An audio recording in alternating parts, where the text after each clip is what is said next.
But it doesn't feel like our normal summer, does it, teachers? We didn't have closure at the end of the year, and we're stuck in this limbo of, are we going back in person or through distance learning? And if you are there like I am, then stay right here. We're going to talk about 5 actionable steps that are going to make you effective in distance learning and even more so in person. And if any of these little snippets seem like something that you want more of, then like and subscribe and hit the bell so that in the coming weeks, as we take each part and really dig into it, we'll support you even more. Actionable step number 1 is to really intentionally prepare for a discussion with parents. So when COVID hit and we were all at home and suddenly kind of overnight we had to take on this distance learning thing, a lot of districts put into effect this no grade dropping kind of policy. And I get it. It hit us out of nowhere. We were really unprepared. And so parents needed to make sure that their kids were covered. Okay, but we can't stay in that, right? We're gonna have to be flexible and we're gonna have to grow, and we can't just sit in this panic.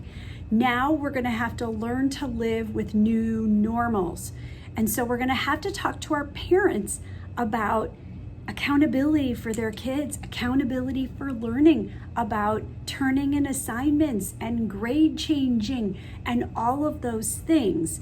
And so while parents are probably still living in some panic, as are we, we're going to have to find some ground to agree on as to what we can give mercy on and what we cannot. Step number 2 then is to intentionally prepare for a discussion with your students about distance learning, about their accountability, about the fact that really the only one who can make them learn is themselves. And so we'll be doing videos in weeks to come breaking down all these steps, but for now, how are you going to remind your students that they are learners and that no matter the proximity, they are in charge of their learning and engagement? Actionable step number 3 then is to study your standards. Just take a look at them and kind of begin to group them. You probably already have a grouping for how you do them, but just take a fresh look.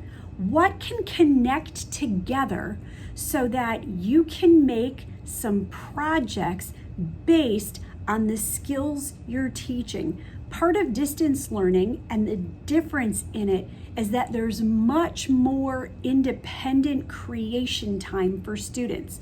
Now we have to balance that with some direct instruction, but just take a look at your standards and kind of color code them. What seems to go together? What could you bunch? What are like 5 to 7 or 3 to 5, depending on your age level, skills that you could put together that you could teach in isolation and then combine for some sort of choice independent project that proves that they're proficient in them.